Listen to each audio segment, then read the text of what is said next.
Well, welcome back to the Finding Something Real podcast, friend. This is your host, Janelle Wood.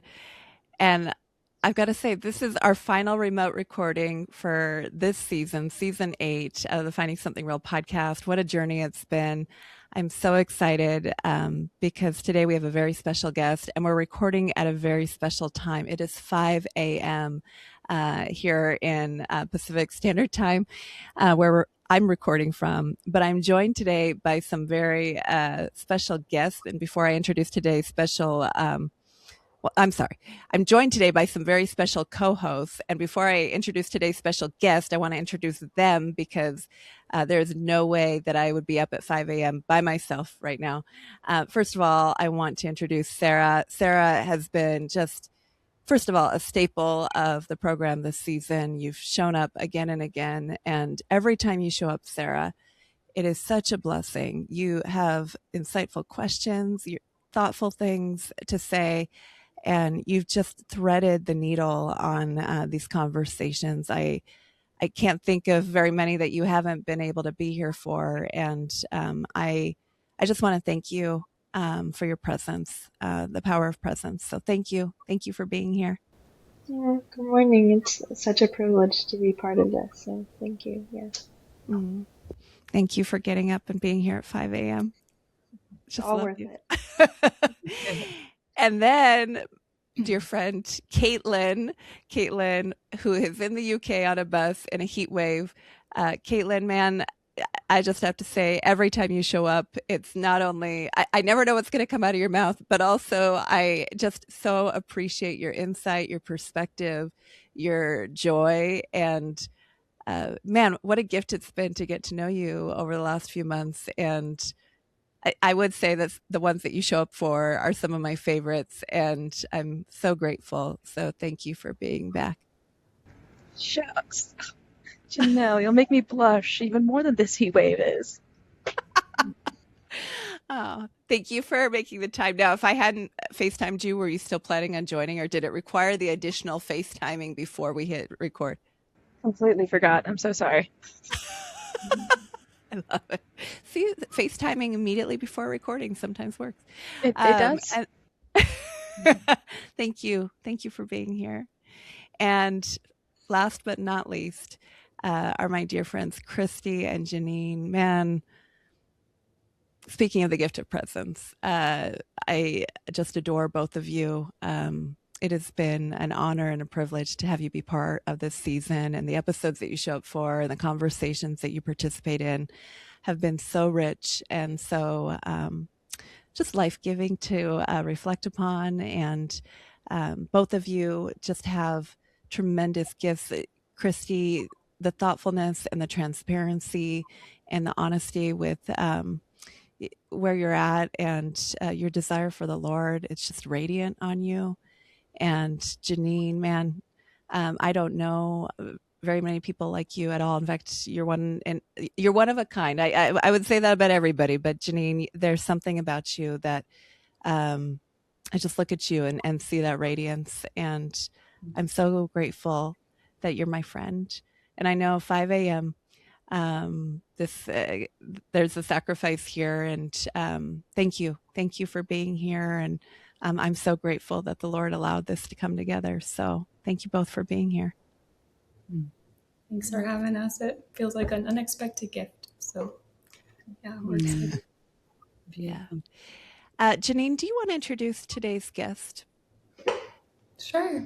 Yeah, I feel like I'm not going to do it the justice it deserves, but yeah, I'd love to introduce Lydia, and just what I know of her is that she's an incredible woman of God who has chosen to just faithfully continue serving and loving the Lord despite her own very long journey of chronic suffering and despite what sounds like a lot of mystery ongoing, especially as she faithfully leads worship with her husband and gets to witness a lot of miracles and maybe even has gotten to experience some of that briefly in her own life, but then has kind of been left with this heavy weight of continued faithfulness despite suffering that doesn't seem to abate. The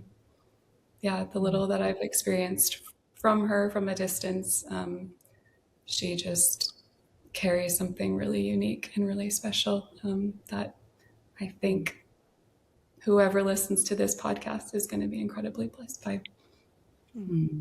Thank you. Wow. Lydia Dicas, welcome to the Finding Something Real podcast. Thank you so much. Thank you for having me. Thank you for getting up so early. Have this conversation. Wow. We love it. We love it. Yeah. I would love to hear more of your story. Would you mind sharing? Yeah. So if you hear a bit of an accent, I was born in the Netherlands. I grew up there. Was born in Rotterdam. Grew up on a little island just under Rotterdam, and I grew up in a large family, and there was a lot of suffering in our family. Without going into too much details, but just a lot went wrong in our family with abuse, and so from a very young age I've been through suffering in that way. I didn't know any better, but that was part of my life.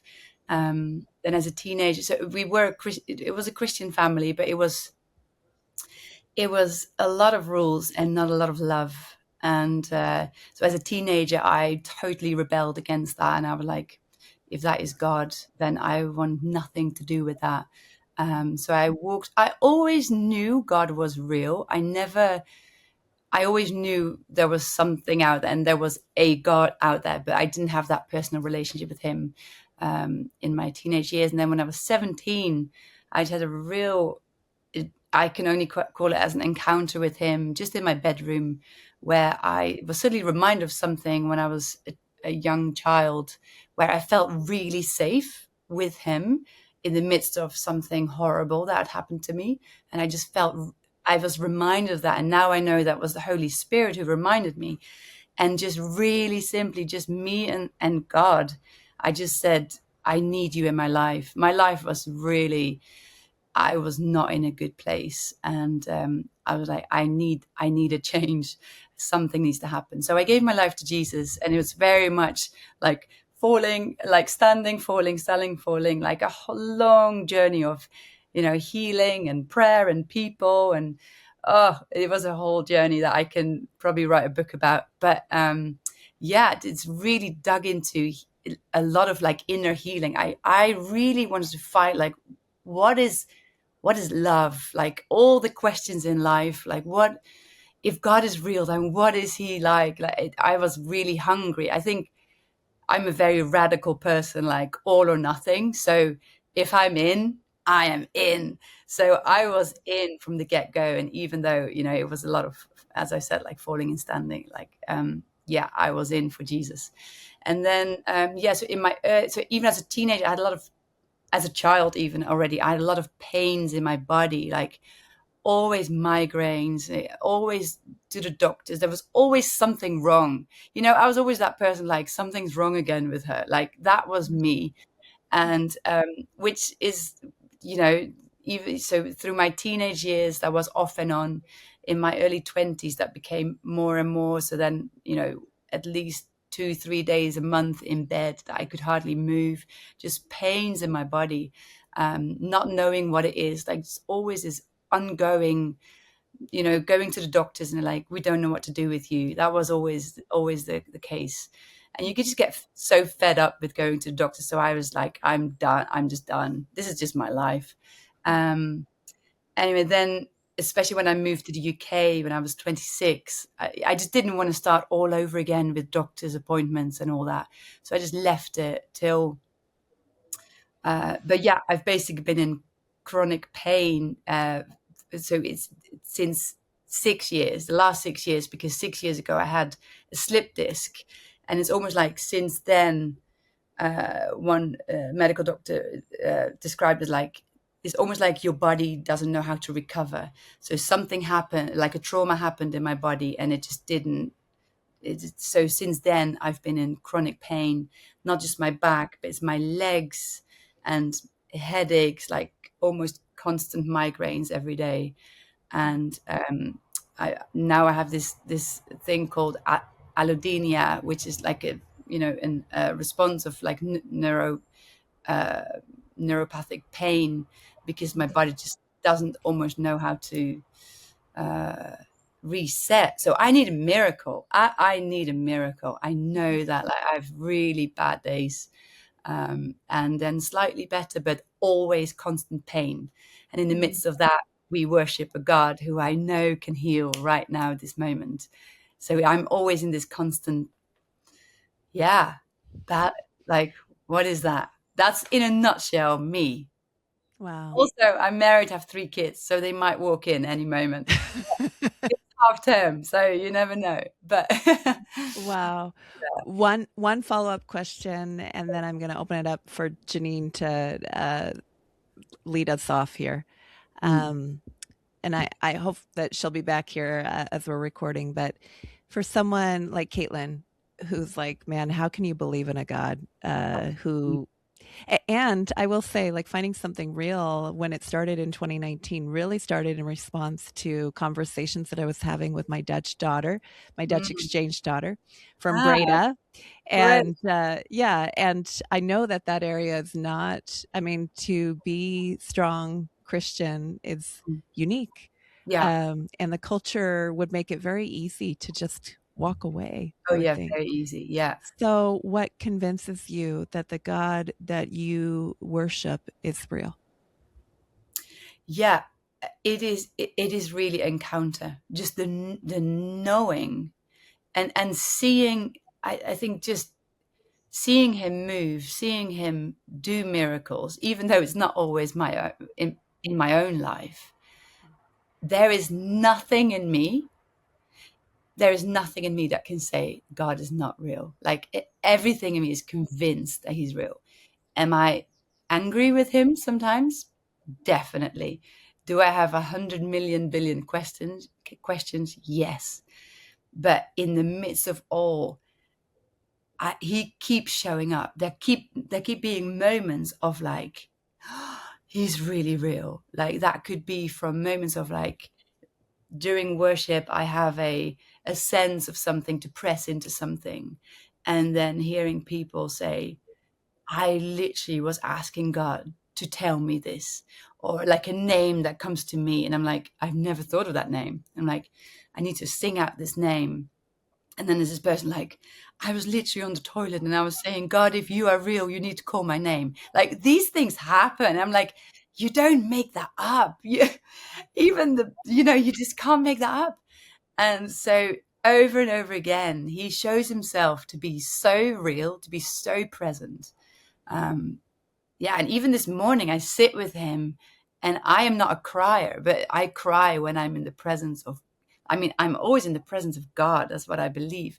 But when I become more aware of his presence, when I pause and stop, I start to weep because I feel his love. And it's moments like that I'm like, God, you are so close. And then there's the Bible, and he talking through the Bible. I mean, there's so many ways that he shows to me that he is absolutely present all the time and hears, but that makes it sometimes also really tricky. Yeah. Wow. Jeanine, this is yours. You lead us. Yeah. I have so many questions. I'm trying to figure out where to go next. I think one thing, even recently, that's been challenging for me, and I think I might have read something about this in the article I read about your story, is like, how do you make sense of situations where you have this really strong sense that God is kind of wooing you, or like stirring up your hopes, or really inviting you into like, I think you're going to heal me, God. Like, there's almost this like undeniable, I don't really claim to hear from God often, but there have been times when there's been this like undeniable sense that like God is speaking to me about healing, and I feel like He is ushering me into this, and maybe I'll get like a 5% taste of it, and then it'll last for however long, and then it goes away, and then inevitably it almost seems like more pain, more suffering, more diagnoses come in the wake of that, and I'm left with, God, what was all that for? You know, sometimes I struggle with like, should, like, part of me is like, I don't, you know, in my weaker moments, I'm like, I don't even, I wish that hadn't happened, because it only makes me more confused about like your character and what you're doing, and even my ability to hear from you. And so I'm sure there's a question in there somewhere. I guess I'm just curious, like, if you've had similar experiences, just how do you like continue to keep walking when there seems to be just so many mysteries, I guess, when it comes to like, what is God doing? Yeah. I'm thinking of two moments straight away where, those, I so know what you mean. There was a moment about 2 years ago that I was in so much pain, and it was New Year's Day or New Year's Eve, one of those, and Richard, like, and we were at a friend's house, and Richard, like, why don't you just go in the bath? I'll take the kids out for a walk, and you can just have some time. So I went in the bath, and when I was in the bath, I had this really strong sense of like this story where Elisha says to the what's it, the leopard man, bathe yourself 7 times in the water. And I was like, oh, it's kind of crazy. But when faith is rising, I'm like, what if it happens? So literally, I mean, some might call me foolish. I literally went up and down 7 times. And by the 6th time, I was so full of faith. I was like, I know it can happen. And by the 7th time, I went out and I was like, I had goosebumps all over my body, and it didn't happen. And it's moments like that. It's like, God, why not?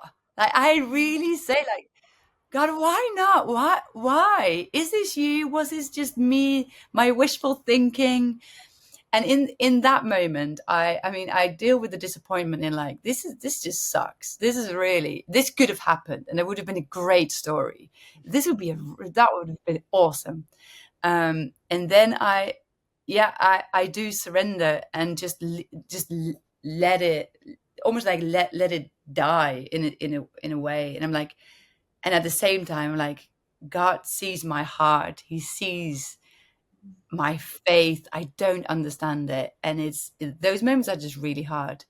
And then the other moment I'm thinking of is, this was literally last week. We're at a conference. Someone who doesn't know me, who I don't think she knows my story. So she literally didn't know anything about me from what I heard. She was like, at the end of the evening, she came to me and said, during the worship, I had this real sense that Jesus was saying, pray for Lydia's health. Does that make sense? And I'm like, yeah, that makes sense. I'm like, yeah, I mean, I don't let everyone pray for me all the time. So I'm quite careful, if I'm really honest. But I was like, well, okay. So that's one of those moments, like, Jesus tells someone to pray for me, for my health, but then he didn't heal me. And I'm like, God, how does that work? Like, and she had a kind word of like, it's like, people, try and make it sound like, anyway, I don't want to, but it's hard. It's flipping hard. It's really hard. There's moments like I literally said to Rich on the way, like, that felt like God teasing. And if you don't know him, that's when cynicism and hatred, well, hatred is a hard word, but where definitely cynicism or hardened of heart can creep in, and I think that's why it's so important to know him, because I know he is good. I do not understand, but I trust that somehow, I trust him enough to let that go. And that might sound absolutely bonkers to someone else, but I truly have that. But I do, in the car, I'm grumpy and I'm like, God, what is your problem? Like I am quite robust with God in that moment. Or like, why does it feel like you're teasing me into this and then not heal me? Like, I don't get that. So yeah, I really know what you mean.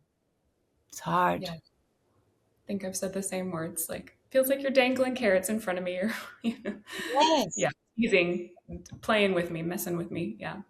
Yeah. Yeah.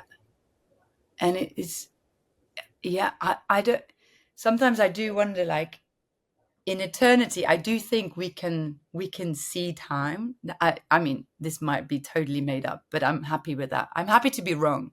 But I have this idea of like, we can see back in time and see these moments of like, when that happened in the spiritual world, what happened in that moment. I'm just so fascinated by that, because I often think the spiritual world, I mean, the spiritual world is so real. So much of what we don't always see. But I think then we will see. And I wonder if those moments, there's like golden drops dropped in. I don't know. Something must happen in those moments, because why else would he do that? Because I do truly believe he is good. And somehow I still have that faith. So I still believe he did something, but it wasn't my healing. And sometimes I think maybe I just make it all up. I have those moments of like, maybe I just make it all up.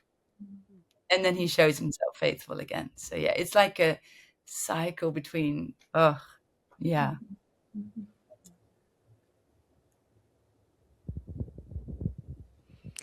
What anchors you when you're coming off of a disappointment like that, Lydia? Sorry, could you repeat that, please? Yeah, what anchors you to his goodness coming off of a disappointment like that? What encourages me? Yeah, what anchors you? What takes Oh, you back anchors to me. him? Sorry, yeah. Yeah. I often think I could have this life and this pain without hope, and then I'm way worse off than I am now. Because I know I could walk away from God. I know we have a free will. I could, but then what do I have? I will still have my pain. I probably won't have the life I have now, because so much of my life is ministry. I see people getting healed, getting set free by a God who loves and cares, and I don't like the word uses me, because that sounds, I don't like that word, but I'm like, like Corrie ten Boom says, I'm like his glove. I really like that. I'm like his glove, and he works through me to heal people. And I'm like, if I see his glory, that is in the end enough for me. Like, if I never get my healing, but I see his glory through me in moments of need, I know I have eternity pain-free. That is the goal. That is the gold that is at the end of the road. I know that for so sure. And then I'm like, in my not understanding, in my doubting, in my questions, in my anger, and in my everything, I then can lay it down on the altar, and I can say, I do surrender, because I know the end of the story, and that anchors me. That gives me hope. That gives me, that is literally the rock I stand on. Of like, I know that for my life, and that is enough.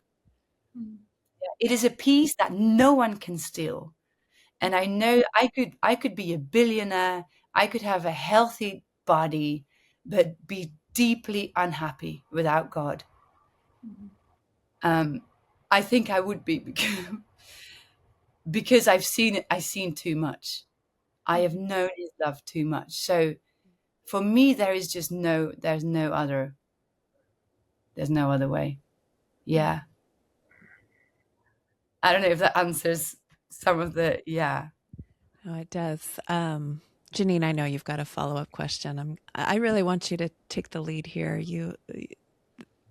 This is a gift that I'm sure we could all ask lots of questions, and I'd love to get to everybody at least once. But Jeanine, go right ahead. I know you've got some follow-ups here. Just wanted to check.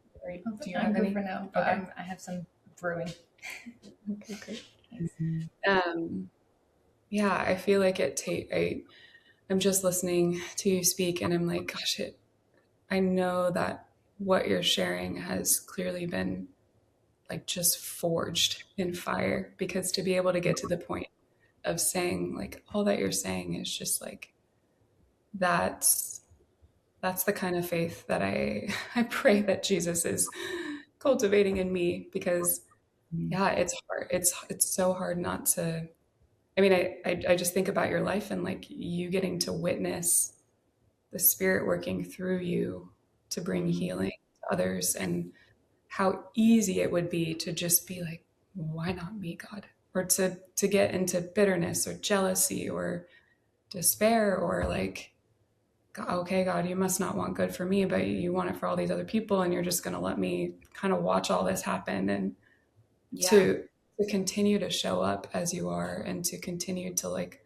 allow yourself to be that glove, so to speak. I'm just like, I guess I would say I'm just in awe of that, of like how open you've allowed your heart to be, because I feel like you have every right to like have let that just cement into bitterness. And yeah, so I'm just really struck by that. And it's inspiration to me, because I know that there are seasons when I am just in like full on lament, and I look at other people's lives and I'm like, God, do you see me? Like, why not me?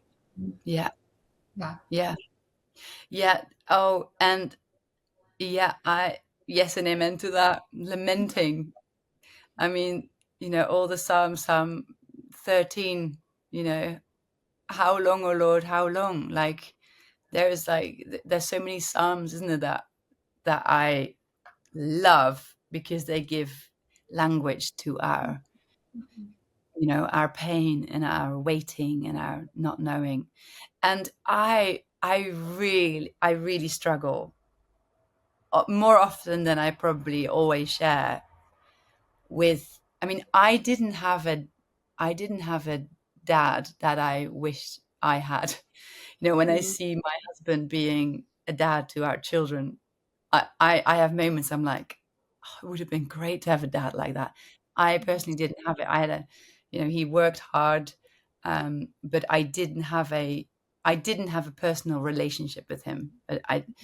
And so I definitely wrestle with moments of like, God, are you, I know you are a good father, but it's sometimes literally like, it would have been great if I see that now, that you actually give this to me. So it's a true wrestle. It's not something that I have completely overcome and that's done and dealt with, and I bought the t-shirt and I know it, because it is very much still, even like I said, like last week, I'm like, God, how is that possible? I just know if I have a gift here that I know will benefit my child, I would want to give it. So I still really struggle with that, though, that I'm like, God, you have this gift of healing,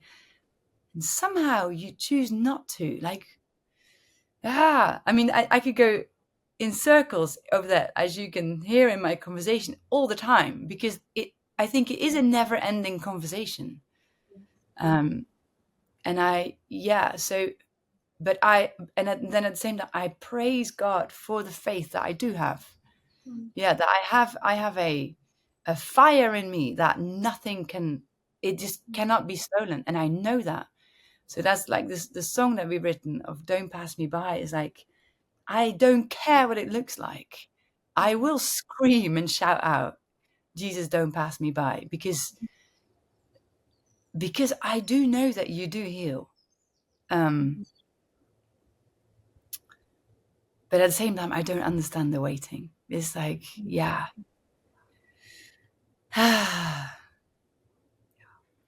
What to do? Yeah. Go ahead. Well, I want to give you space. No, you go. I guess, like, as we talk about, just things like that, and kind of,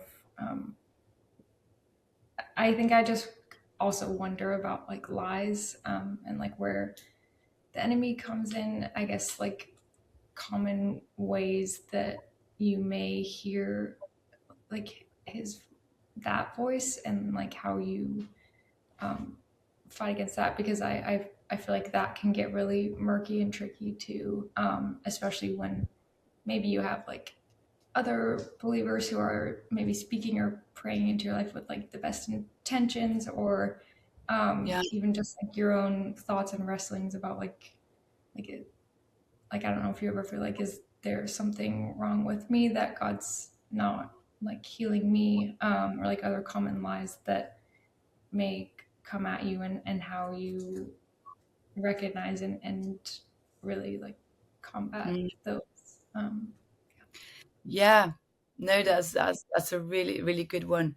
Because Christians, with all their good intentions, can say stupid things, and can often, in their communication, make it sound as if I don't have the faith. That if only you had faith, you would be healed. Or people don't say it, but unconfessed sin, or stuff like that. And I often say, I sometimes say as a joke, like, if I had an affair and lived a life, I could understand it. But of course that's a total joke, because doesn't mean, like, if you have an affair then you get ill.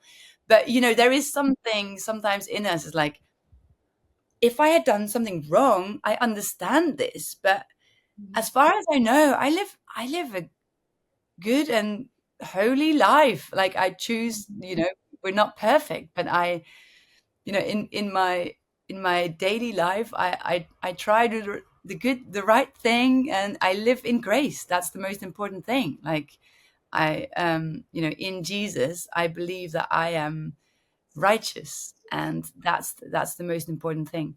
But yeah, people can say that, I think, and that's why I chose not to let everybody pray for me, because I find it too unhelpful. Or people try and cast out demons out of me and stuff like that. I'm like, just stop. Yeah, just, unless I give you permission. So and even then it's tricky, because I once had someone who I had shared something, and afterwards this person came up to me and said, I want to pray for you. And I said, that is great, but I'm not going to let you lay hands on me. And so you can pray for me in your bedroom, or you can pray for me all the time, that would be great, but just not right here, like laying hands on me. And this person was really offended and said, well, do you want your healing or not? And it's moments like that I'm like, wow, Lord, thank you that you've made me stronger. And just just because it's some people want the glory, and that is very sad. They want to be part of the story, and again, in that moment, you have to make sure that you don't become cynical, because I don't want it. So in that moment, I again choose of, like, God, this person might have started off in the right way. They really wanted to see me healed, but there's a wound in them that my comment then tapped into, and I'm like, I don't want to have part of any of that. So I am washing myself clean of that. That is not on me. So I literally, like, break that off me. So because that voice kept ringing in my ear. So you don't want your healing. So you don't want your healing. Da, da, da, da, da, da. You know, the enemy's voice, we all know it. And it's like, get away from me. And I proclaim the truth. I'm like, I am the righteousness of God in Jesus. In Jesus, I am healed. I know that. And I often say, like, my body is catch up with my soul. My soul has caught so much healing of God. I know that. Body, just catch up with my soul. So I speak to my body. I speak, if I notice lies, I break them off in Jesus' name, or I literally say, I break agreement with this. And then, that's how I deal with those things. And I don't always get it right, but I'm a work in progress. Yeah. How do you know, Lydia, when to allow someone to pray for you and when to say, yeah, this isn't right? Because that would be a really hard thing too, I would think, to be, like you said, those lies of like, didn't you want your healing?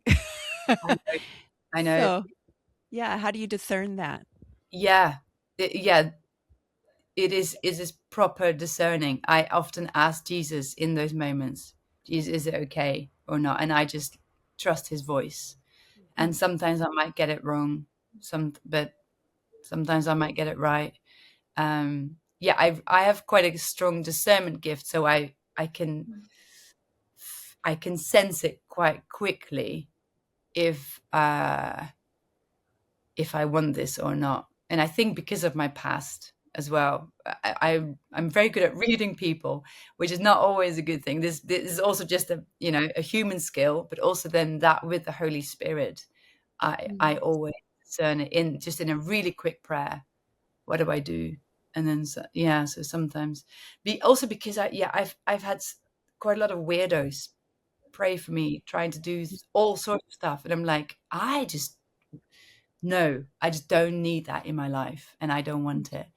But then, there was an incredible in Portland. I met someone amazing who I spoke to on the phone, and she offered something, and in that moment, I was like, Jesus, what do I do? And I felt so strongly Jesus say, go for it. She's, it's like thumbs up, and then I go for it, and now we have this beautiful, incredible relationship with this woman who's now my friend. And it's like, praise God for discernment, praise God for the Holy Spirit, because otherwise I would have said no to something that actually led to so much life. So you have to be careful not to shut the door to everyone, because then you become very isolated and on your own. And I don't want to do that either. But I do often say, because I've, especially over the last, I think, well, let's say over the last 4 years, I've really worked on a closer group, like in the same way that Jesus had, 2 or 3 people that were closer to him. And then, of course, as a wider group. But I know I can reach out to. I know they just have to see me across the room, and they know how I'm doing. And they're the ones that I let always pray for me. They could always pray for me all the time. But yeah, it's not always an easy journey, because you offend people and you have to be okay with offending people. Maybe that's my Dutchness that cares a bit less about that. I don't know. Yeah. Sarah, I'd love to hear your thoughts on this. Yeah, I'm just thinking about how huge a problem suffering is to especially unbelievers, just like something to hold against God. And it seems almost like it's easier when that's intellectual, and a lot of people, from what I've seen, are able to do that even if they haven't experienced a lot of suffering. They're just looking at other people and saying, like, how could God let this happen? So there must not be a God. And I wonder what that is like for you as somebody who has suffered a lot, and is like a testimony that God is working through people in suffering. So I guess the question would be, what do you feel like you learn better about God? Like what aspect of God can you learn through suffering? Yeah, it's such a occurring question, isn't it? And I have these conversations with my own children as well, especially my 11-year-old daughter, who's really wrestling. She says she can't remember a day that I was without pain. And there's moments she's like, I wish you were. And she's like, Mommy, I don't want to hurt you, but I wish you could jump on the trampoline with me, like dot dot dot. And it's like those moments are hard. It's like, why does God heal that person at the conference and not you? So it's very real, like almost every day in my own home, those questions. And I don't have the right answer. Maybe when I'm 95, I have, but I'm not sure. But the best way that I can now get my head around it, and again, I might be so wrong, is where God says Satan is still, is still around. He is still like almost like what I wouldn't call him Lord of this, but he has a lot of power still. Jesus has overcome the world, but Satan is still very much around and stealing and destroying everything he can. So that's where a lot of the evil is from. But then there is the question of like, but how is it then possible that Satan can touch my body if I am in Christ, right? That is a mystery that if I'm 100% honest, I don't fully understand. There is a lot of, we can rationalize stuff of like, maybe this pain is from the trauma that was in my body from a child and has affected my body. But still, it's like, why can that affect me? And I do not have the answer. I wish I had a great, awesome answer, and I don't. I wrestle with that too. But I just keep coming back to like, but in it, I know I have a peace and a hope that I know that people who have suffering but don't have Jesus are sometimes longing for and looking for in places. Because I have many conversations like that with people. They're like, and they are, trying to find it, but are sometimes jealous of the hope and peace I have. I'm not saying that, I am amazing about that, but that is something that God has given me, and he is the only giver of life. So that's the best answer I can come up with. Yeah. It's not fully satisfying probably, but it's something. Have you noticed anything, Lydia, about somebody who does suffer on a daily basis that you have an intimacy with God that people who haven't experienced that maybe don't have? I'm not just talking about somebody who's an atheist or skeptic, but do you think that there's something about your journey in suffering that allows you a closer walk with God? I'm just curious. Without arrogance, I can say a full yes to that, because I need him more than someone who doesn't have pain, who I need him with picking up my kids to school, like when I can hardly walk, or like every step I'm like, God, just like that. That's often my prayer. And like, and in that, so I often see myself in it's a very interesting one. I can, there are moments that I feel God so close, like when I close, like when I literally put my hands on my eyes. So I press quite hard, and it's like this space of like, it is dark, which is interesting because it's not like I like darkness, because I actually really don't like darkness, but there's something of like, it's my moment where I can like press in and be like, God, it's almost like I go into this cave of hiding with God, and it's so intimate, it's so deep, and it's so real.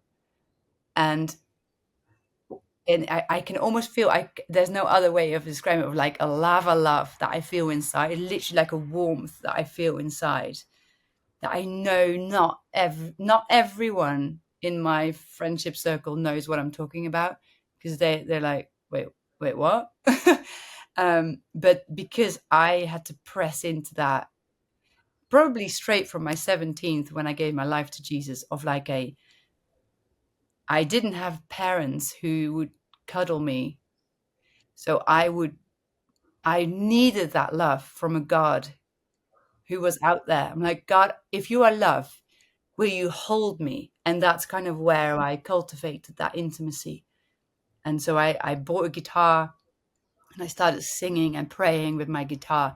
And I would literally feel like an embrace around me that you can't make up, because I had no framework for that. Nobody had told me that this is what you can do. I didn't know, like, praying like in that way. Now it's like, oh, okay, that's what that's quite a normal thing, prayer and worship, and you flow it together. I had never seen that anywhere. I just felt to do that, and then I would feel this embrace and this intimacy. So yeah, and then I often say to God, if I never get healed on this side of earth, you have to give me that. Like, and I don't mean it in an entitled way, but it's something I fight for. Like, at least let me have that. At least let me see your glory. At least let me have another level of intimacy with you that,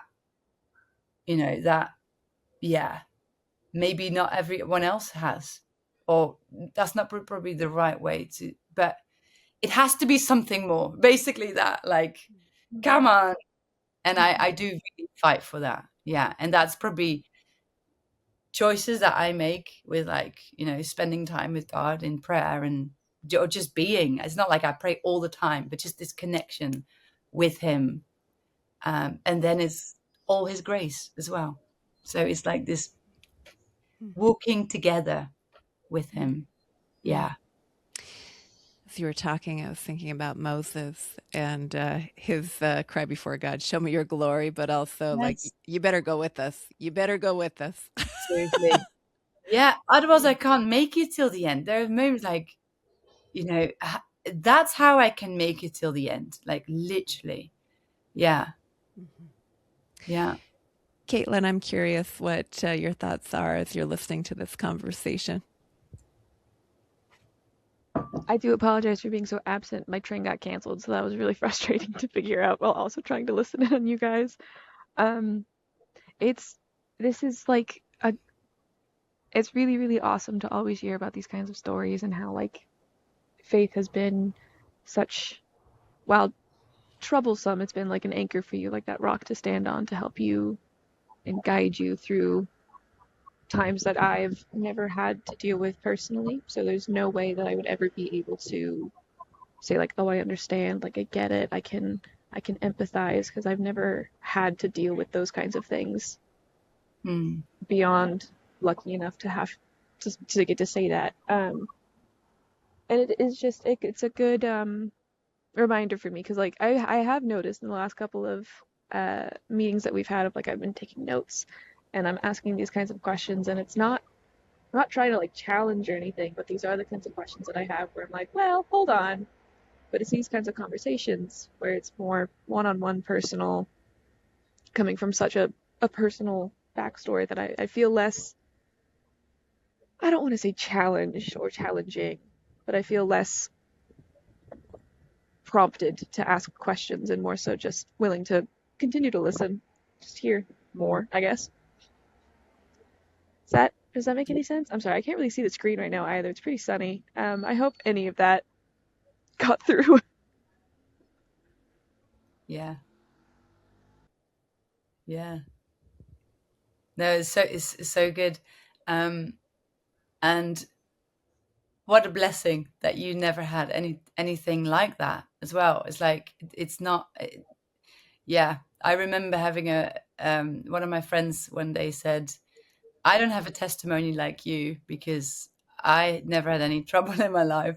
And like, that is the testimony as well. So even just having that, it's just, what a blessing that you, yeah. I mean, I don't know the rest of your story. And I'm sure there's stuff there. But yeah, just awesome. Yeah.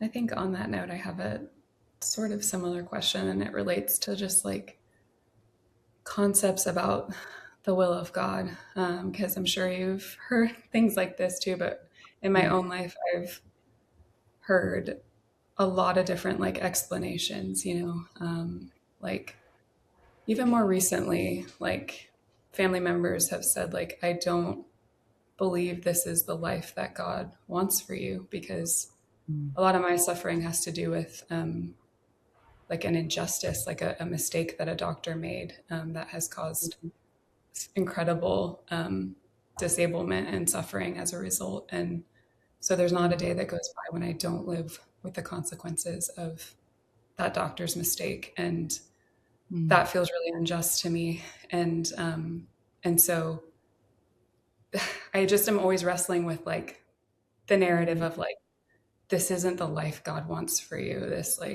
This, yeah, just being completely flatlined by suffering every day and pretty much unable to do most anything, continual loss that's been like stripped away as years go on. And then there's also like narratives of like this is the life God has allowed though. And sort of how do you trust that, like, because it's the life he's allowed, like sort of anchoring in that instead of just waiting for like something to change. I don't know if I'm making sense, but it just feels like there's so many narratives about like how to even think about your suffering, like whether, okay, God's allowed this, or God would never allow that, God doesn't want this. And then you're like, okay, well, if he doesn't want this, then why does it keep going on? Like, why isn't he stopping it? So I guess I'm just curious, like how you've maybe held different narratives of like suffering and how God's will plays out in your story. Yeah. Well, I kind of want to hear your answer to this because it's always so. It is, yeah. Wow. Let me think about that. When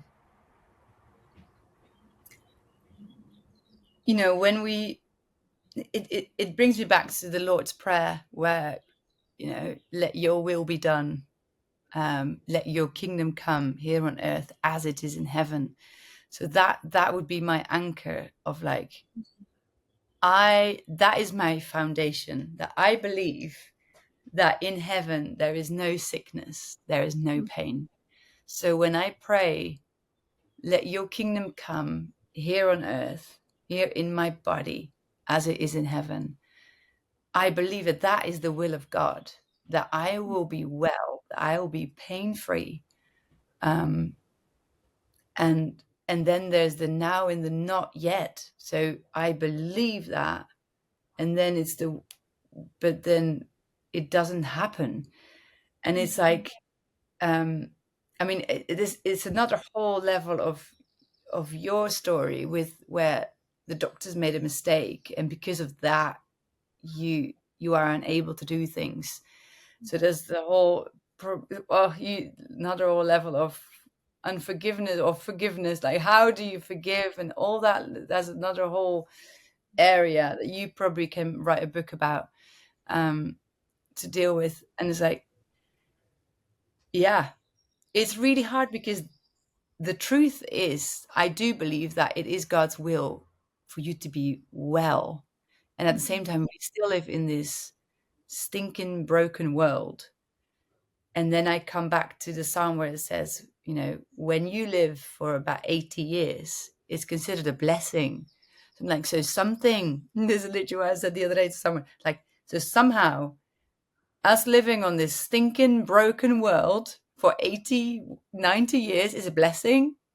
Then there is a mystery here that I want to know, because I'm in pain. Things go so horribly wrong so often, but somehow God says, if you are here, it's a blessing. So I want to find the mystery that I know I can find, because you call it a blessing. Does that make sense? So that then gives me a real hunger for life, of like, especially I think especially last year, it was quite a down year for me, of like, I found last year really, really, really hard, of like moments of just wanting to give up, definitely give up on ministry, giving up. No, wasn't suicidal, but just more like, God, what's the point? What's the point of life? Yeah. I just don't see the point. And then that really helped me, just gaining some perspective again, of like, okay, God, so if you call this life a blessing, then I want to know what that is. Because there must be something in this that I want to know, so I can truly say this was a blessing on the day that, I'm 95 and go into glory. Because that is my goal too, on good days. And then, yeah. Yeah. Does that make any sense? How do you deal with that? Yeah, I think I still am in the process. I feel like there are seasons when I'm like, there's so much wrestling, and then it's followed by a surrender of like, okay, God, like, if this is some way that you've invited me to partner with you, like in your suffering, or to just be with, like, I always think about him in the Garden of Gethsemane when he's like asking his disciples to wait with him and stay awake. And so that's like an image that I anchor myself in a lot, like where it's like, okay, if this is some way that I can share in like the intimacy of your sufferings with you, then like, okay, like I surrender. And then there's other times when I'm like, especially lately, I've been like, God, I don't understand why my body daily has to pay the cost of another person's mistake, and why, like, you are a God of justice, so like, why have you not reworked that for redemption? Like, why is there just continued loss? And and I feel like I'm getting lost, but it does really just feel like it's such a daily wrestle, because I just land in different places on different days, like where some days I'm just full of faith and I'm just like so like wanting to keep contending and pressing in for healing, and then other days I get to a point where I just feel like a 3-year-old bratty child, where I'm like, I guess you don't want healing from me, God, so I'm just gonna stop because this is exhausting, So it just feels like it's all over the map, and then there's times I have to ask for forgiveness because of how much I've let the bratty side of me just rip. It's an ongoing process, I think. Yeah. No, I so get it. Yeah. Very, very similar. Yeah. Because it's just we don't get it, don't we? Yeah. Like, it's with our human understanding, there is something higher. I think that's often my there is a glory yet to come. One day we will look back on this and like, we had no idea. And I get some comfort in that. I'm like, we run with the saints.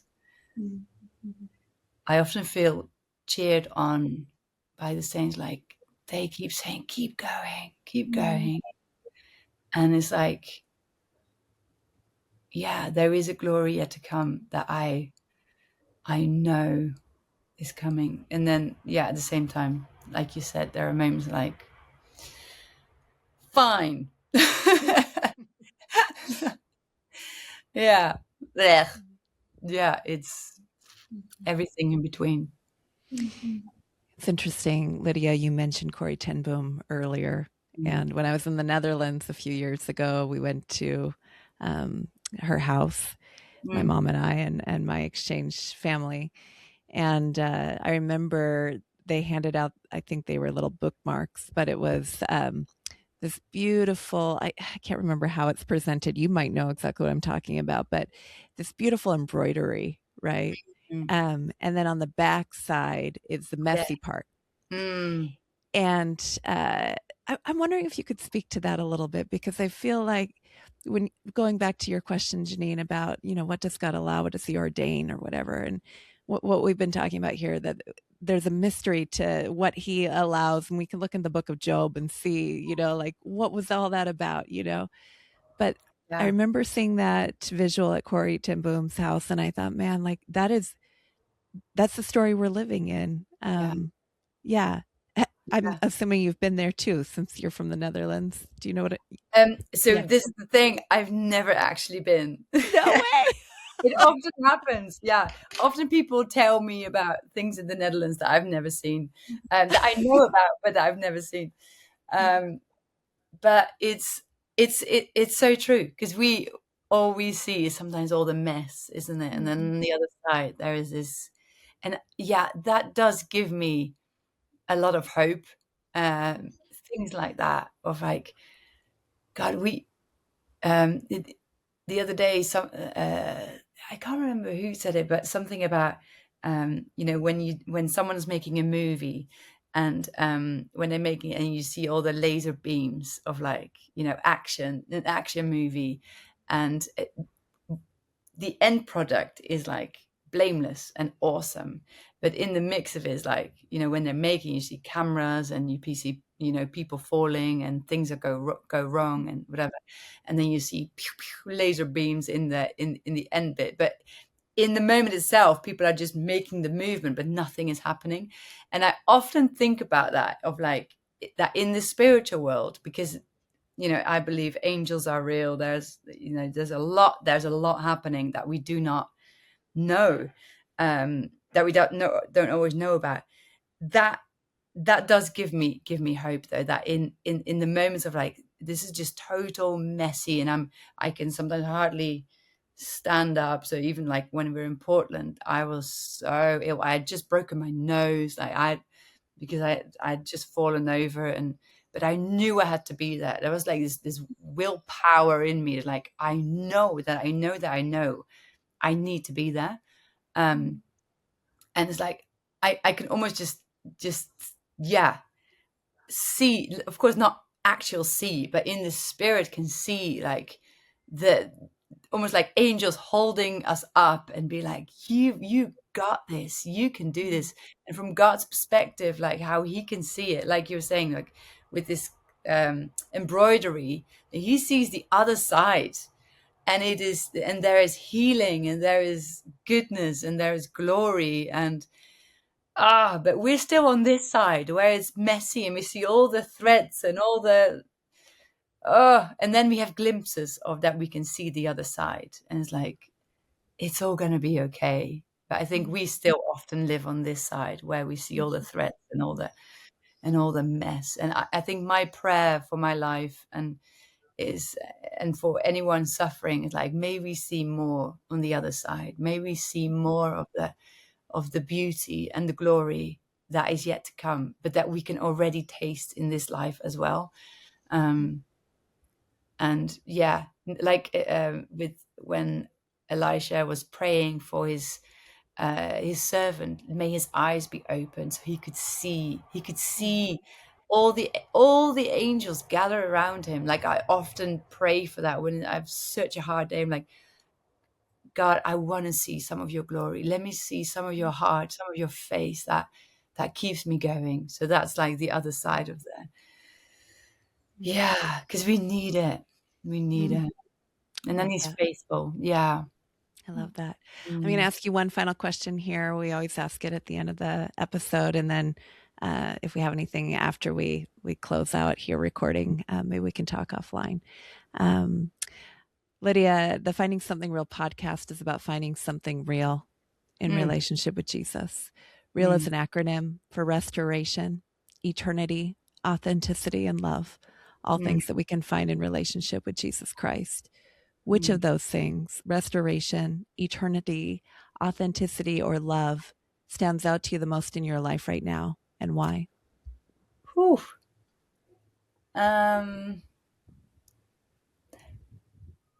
So the one that somehow shines more for me right now is authenticity.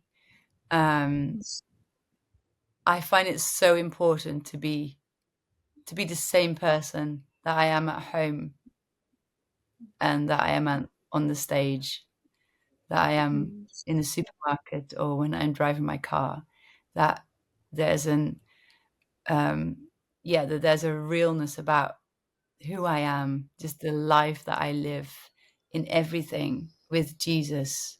Even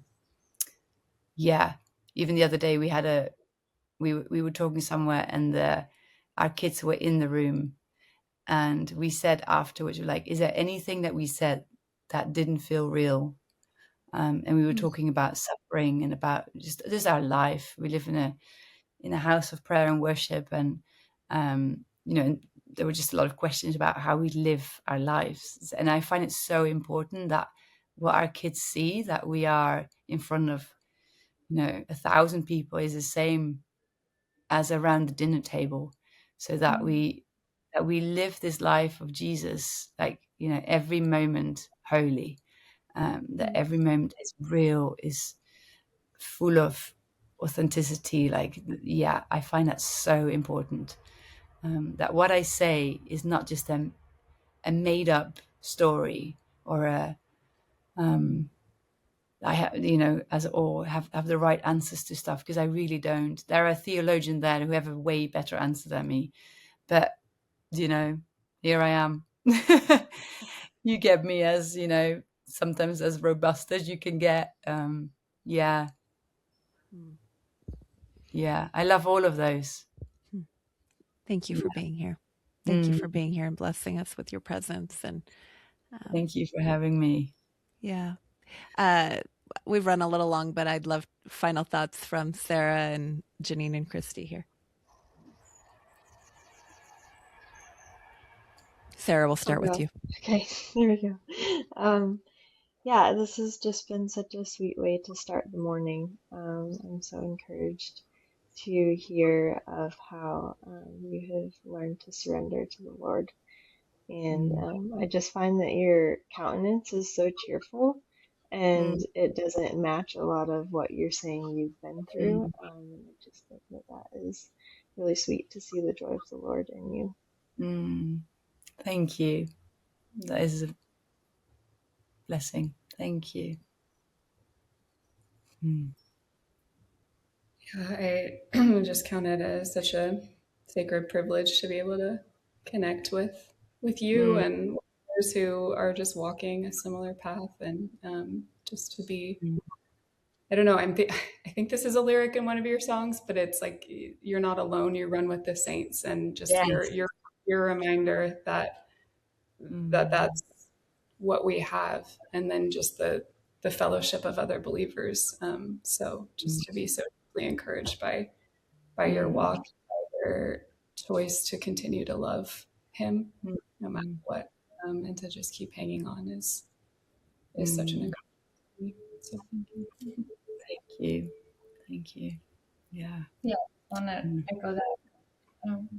Just with how you're, like, they're all saying, just your authenticity and joy just pair together so beautifully, like in a way that still really honors God, and I think blesses us, I know for sure. So thank you just so much for being willing to take this time and space with us. It's felt like kind of like holy ground, just to like share this space.